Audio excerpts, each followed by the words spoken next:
adalah hakim boleh menjadi wali jika adamul wali hissa bi alam yakun laha waliyun aslan aw syar'an bi an yakuna fihi mani'un min sigharin aw jurunin aw safahin aw nahwaha wala waliya ab'ad minhu. Pertama, seorang hakim ini boleh menjadi wali, menikahkan atau menjadi wali seorang yang perempuan yang mau menikah. Yang pertama adalah memang benar-benar orang perempuan itu yang mau menikah tidak mempunyai wali. Misalkan waliyadzubillah kena bencana misalkan, sehingga nggak ada kakaknya, nggak ada orang tuanya, nggak ada pamannya, nggak ada saudaranya yang akan menjadi wali. Ini memang benar-benar nggak ada, atau memang ada tapi walinya itu tidak memenuhi syarat. Ada walinya tapi walinya tidak memenuhi syarat. Misalkan ada walinya, siapa walinya? Tahu-tahu adiknya yang belum balik, masih kecil. Ini aja yang ada, yang lain nggak ada, kakaknya nggak ada, pamannya nggak ada, anak pamannya nggak ada Ustaz, nggak ada deh. Atau ada walinya tapi misalkan walinya dalam keadaan gila, atau yang lain terus nggak ada saudara-saudara yang lain. Disinilah perannya wali hakim. Sekarang hakim ini menjadi wali seorang perempuan tersebut yang mau menikah. Ini yang pertama. Jangan mentah-mentah nggak ada walinya, cek dulu. Ada orang yang pakai penghulu, jangan mentah-mentah nggak ada wali langsung menikahkan. Enggak, dicek saudara-saudaranya ya.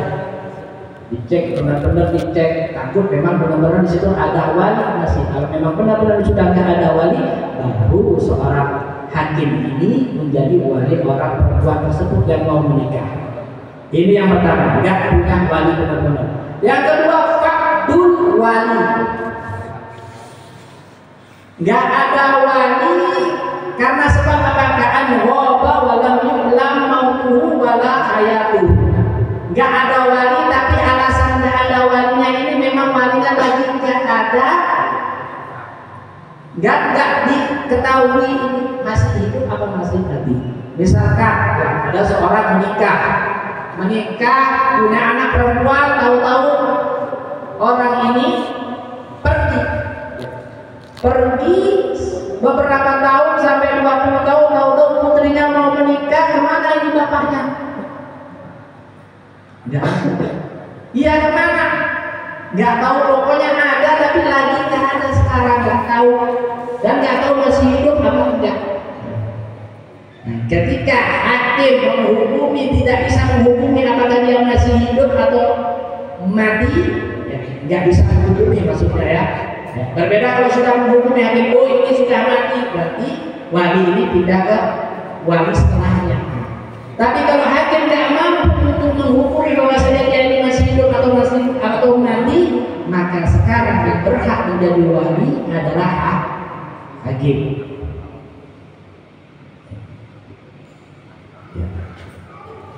Kemudian yang ketiga, ihramul wali bil haji awil umrah sahihan kana aw fasidan. Boleh hakim itu menjadi wali ketika wali yang benar-benar ada yang memenuhi syarat dalam keadaan melaksanakan ihram. Karena nggak boleh orang yang lagi ihram manasik haji ataupun manasik umroh, baik itu umrohnya benar atau enggak sah, hajinya benar atau enggak sah, kalau dalam keadaan ihram dia tidak boleh menjadi wali dan tidak boleh mewakilkan. Dia sudah nawaitul hajj wal umrah lillah, misalkan ahramtu bihima, atau nawaitul hajj wa ahramtu billahi ta'ala, udah ihram manasik haji, tahu-tahu lupa bahwasanya di negerinya ini putrinya mau menikah, terus gimana? Boleh kan sekarang menjadi wali atau diwakilkan? Enggak pindah kewalian ini kepada anaknya sendiri atau saudaranya, enggak, langsung pindah kemana? Ke hakim, langsung pindah ke hakim.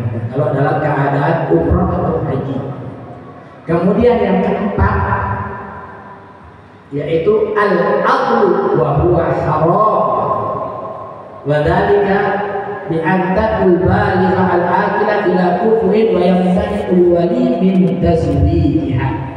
Adapun yang keempat daripada seorang hakim boleh menjadi wali ketika wali yang ada, wali yang asli itu melarang putrinya ini untuk menikah. Syaratnya wali yang ada, apa itu wali ada? Wali yang melarang putrinya untuk menikah. Syaratnya apa? Pindahnya ke hakim itu katanya syaratnya yang pertama adalah ketika perempuan ini datang, orang perempuan ini seorang yang perempuannya ini mau menikah dan ditunjuk fulan ini, anak ini menikah sama fulan.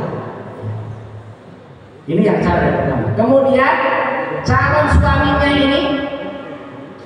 suaminya adalah orang yang kufu, sepadan, baik dalam nasabnya. Misalkan kalau kiai, dia putrinya kiai, dia putrinya kiai, dia anaknya kiai. Mungkin kalau dia PNS, mungkin pekerjaannya juga PNS, sepadan. Ini syarat yang kedua.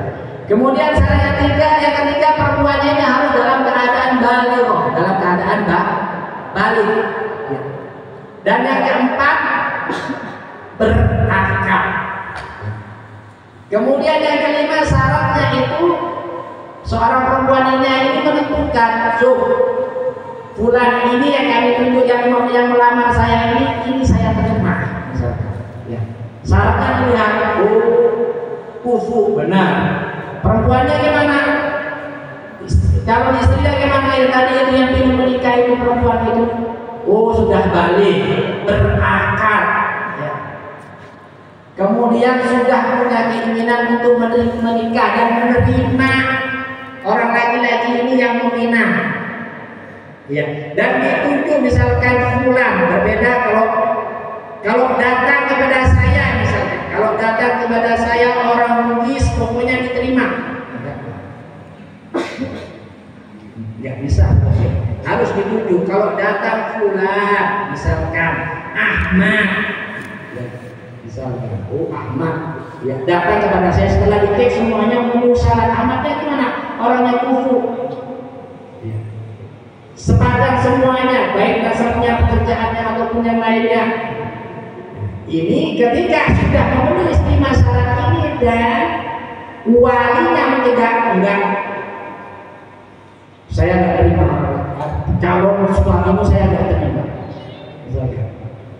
Atau syarat yang kedua untuk wali adil ini yang kedua adalah ketika dipanggil oleh hakim, ini sudah memenuhi syarat semuanya, ayo nikahkan putrimu ini, diam. Padahal calon suami dan calon istri sudah semuanya ada di depannya dan memenuhi syarat, dan hakim memaksa si wali ini untuk menikahkan menjadi walinya, dia nggak mau diam. Nah di sini dia dikatakan wali apa? Wali adil, ya.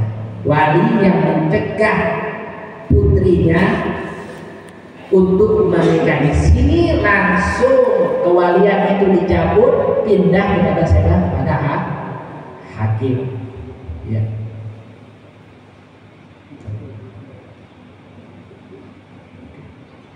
Ya. Kemudian yang kelima, yang terakhir, sebenarnya ada 20 tapi cukup sampai 5 saja. Yang kelima adalah safarul bali ila masafatihi qasad wa akbar. Fazuzawwidul hakim hina idin alal asah lal abad.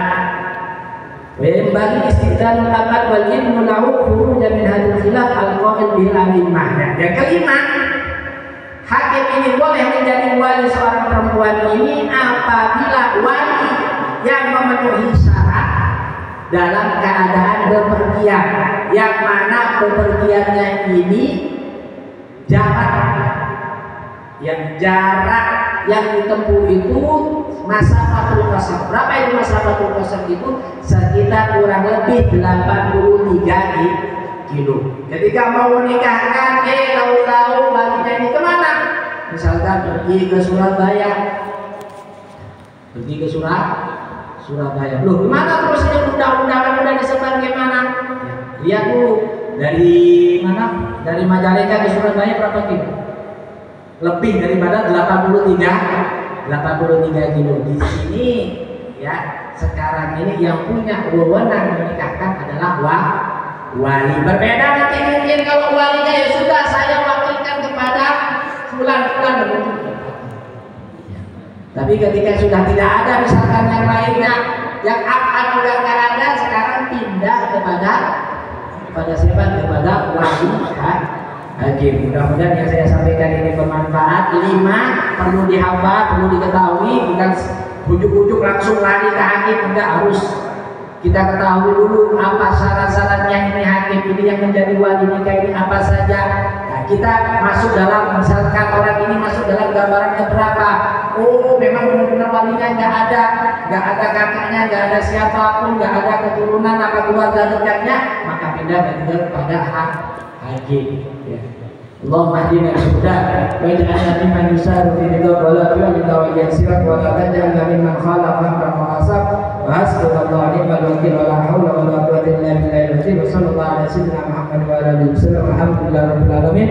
Wal 'afwu minkum. Wassalamualaikum warahmatullahi wabarakatuh. Bismillahirrahmanirrahim.